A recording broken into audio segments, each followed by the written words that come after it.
aking ibabahagi sa inyo kung paano malaman na sariwa pa ang itlog na inyong binili. So para malaman, ganito ang gagawin nyo. Kukuha kayo ng cellphone, i-on nyo yung flashlight, tapos itapat yung itlog dyan. Kapag ang itlog ay nagkulay orange, yan ay sariwa, at kapag kulay itim, yan ay bugok.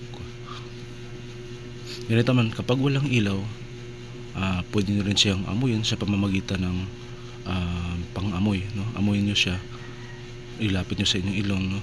Para malaman. Kapag mabaho yan, bugok yan. Yan lang po. So ngayon gagamitan natin ng ilaw, tapat lang natin yan.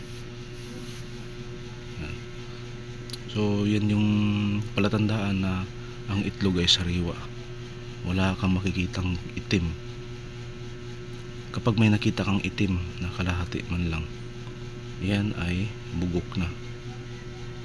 Pwede nyo na yung papalitan, pwede nyo rin yung itapon, no?